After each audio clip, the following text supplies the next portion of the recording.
Today, let's also get in another view. Saurabh Mukherjee joining us this morning from a market perspective. How are we viewing this, Saurabh? It's looking grim today.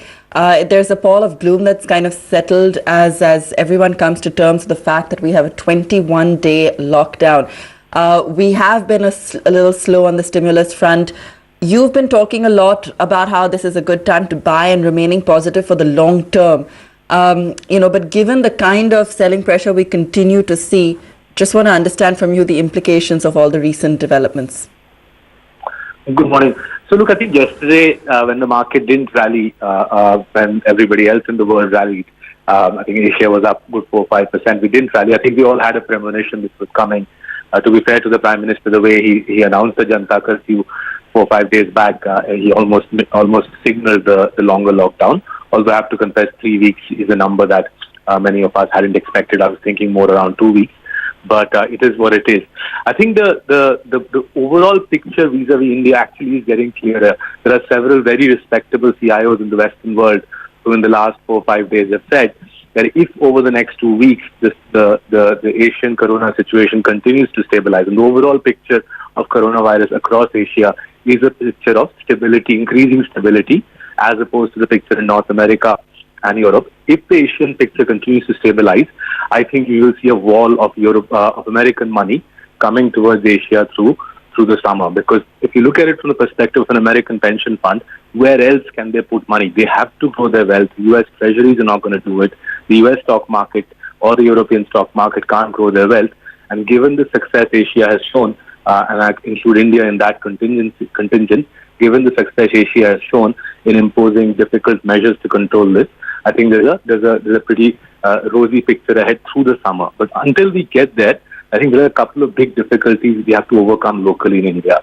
My bigger concern in the stock market is the bond market and the money market. It's very difficult for bond traders or people in the wholesale money market to do anything from home. And as a result, you're seeing minimal levels of activity in the wholesale money market. That wholesale money market pretty much finances a big part of our economy. All our NBFCs, majority of our banks draw their funding from the wholesale money market. And I think the RBI will have to announce something in the next 4 or 5 days. How will the rollovers, how will the refinancings happen for the NBFCs, for the banks who rely on this market? I think that's a big call the RBI will have to make. They'll have to come up with a way to deal with it.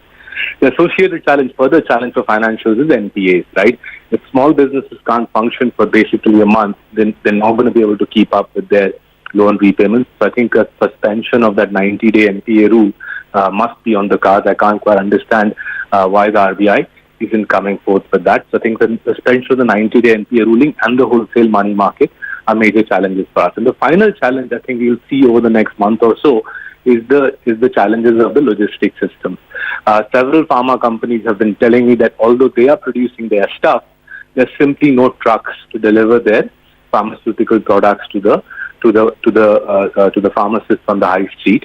And this breakdown of the logistics chain is something that I think the government will have to do something about. It's all very well to say we're going to have to be at home for 21 days, and the government can reassure us on essential supplies.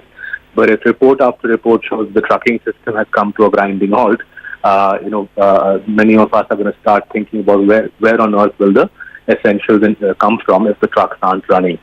So practical challenges to deal with over the next 21 days for the banking system, for the financial system, and for us in our day-to-day lives. But honestly, if I take a 2, 3, 4 month view, given the view coming from the West that the American money will have to head big time towards Asia on the other side of the corona crisis, I'm not that worried about the stock market.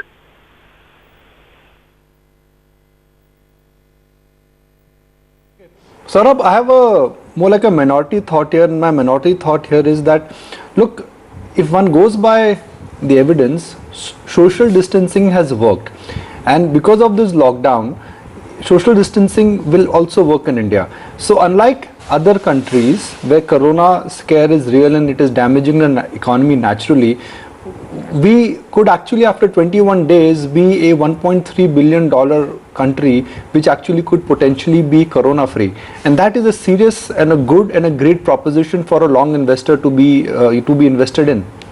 Absolutely. And I think to be fair to the PM, I think he's seen that opportunity.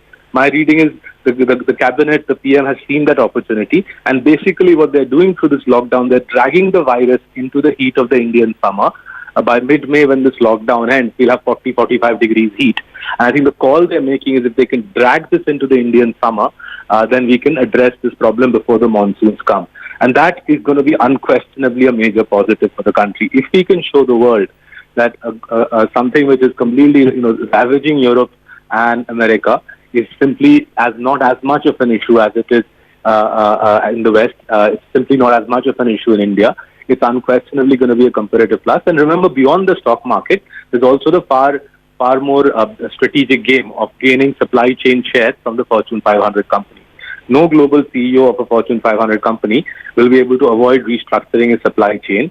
And if we are able to show him that this is a corona-free country with strong leadership, arguably we're going to get a slice of that action as well. So my reading is the powers that we have seen the opportunity, I'm glad they have. And I think I agree with you, Nikunj, that 3 weeks out, potentially there's a major strategic plus for India. The challenge is in these 3 weeks, we've got a very difficult financing situation for our banking and NBFC ecosystem. We've got this NPA problem, which hopefully the RBI can address. And we've got the small matter of getting essentials into the hands of 1.3 billion Indians. But on the other side of this challenge, I agree with you. I think there lies a very positive opportunity. Effectively, the global economy is being reset. This is a global economic reset, and to press the reset button, India has to take a bit of pain. That's the pain we are signing up for. For people like you and me, probably the pain is a little less because we are in privileged positions. For people who are less privileged in our country, the pain of the reset could be greater. Can the government offset the shock for them? Because this global economic reset can become a big strategic plus for India if we are able to see this through nicely.